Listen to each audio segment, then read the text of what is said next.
to New York and Washington, D.C., one moment showed me how much my class has matured and bonded.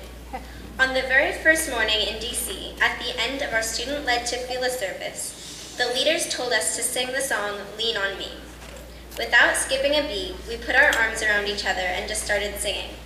It didn't sound very good because we don't have a class with many good singers, but I just loved how we were together, singing a song that we love.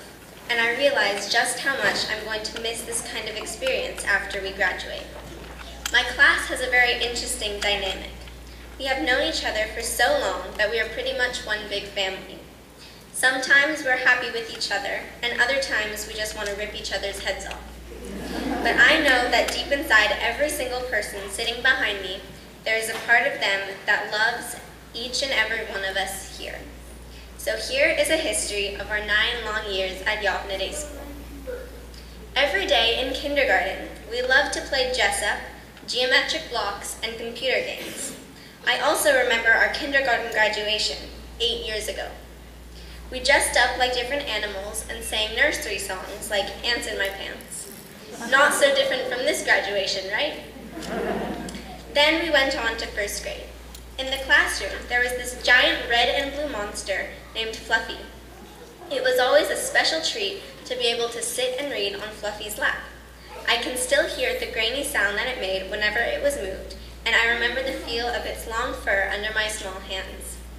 We also had 2 class pets that were always such a treat to take home for the weekend.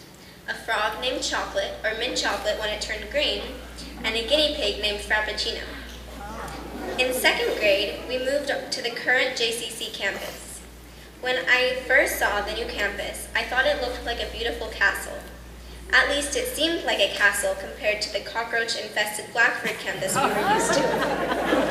I still remember the first day of school at the new campus very clearly. When we entered the parking lot, all of the teachers were there with huge smiles on their faces, holding signs saying, "Welcome back to school." In 2nd grade, we learned about how to write different kinds of paragraphs. We also learned how to read and write in Hebrew. On the day we learned the letter Gimel, we got ice cream, because the Hebrew word for ice cream starts with a Gimel. We will always remember our 3rd grade Judaica teacher's incredible love for her students, her out-of-this-world fudge, her collection of the colorful gel pens that were always such a treat to use, and our weekly meetings that covered anything from the lack of balls on the playground to Britney Spears. In 4th grade, we learned about the gold rush and how Jews, especially Levi Strauss, were very influential in America during the gold rush days. We adopted gold rush names. Mine was Lucky Leila.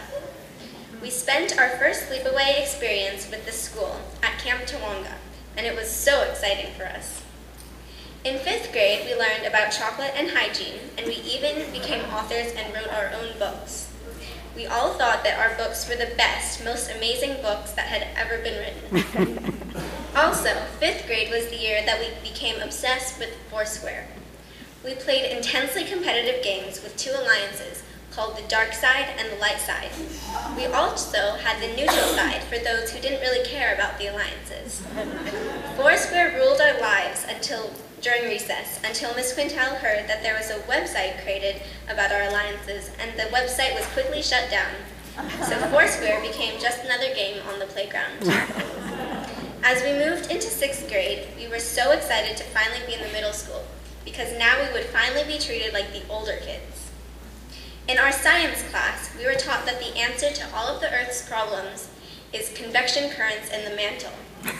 Still today, if there is a question that we don't know the answer to, we just answer convection currents in the mantle. In 7th grade English, we created some pretty memorable songs like $2 an hour and Ming, please teach me how to make a pot. We also had a very intense debate about year-long schooling versus a regular school year. We completed our entire allocations process for social justice and learned so much about the Holocaust and Megillat Esther in Judaica. Our 8th and final year at Yavneh is the year when we really bonded. I have so many fond memories of this past year. We created the school's entire Purim celebration, complete with reading the Megillah and writing an original Purim spiel. We also loved reading Romeo and Juliet and learning about the wars that coursed through American history. When we went to New York and Washington, D.C., something inside all of us clicked, and we just became incredibly close. We came home as one unified class of 13 completely special and unique 8th graders. Yavneh has helped me become the person I am today. Here at Yavneh, there is such an acceptance for others. We have learned that bullying and exclusion is not permitted at Yavneh or anywhere else. We have also learned about the value of being genuinely good and caring people, and how to become a mensch and a responsible individual in the world. We have been through so much over the past 9 years and have had some pretty amazing memories to hold on to. I have grown up with all of you, and it will be a huge change next year not to see you every day. But I know that the memories of the amazing times that we had together will stay in my heart and forever, and will stay in the hearts of all of my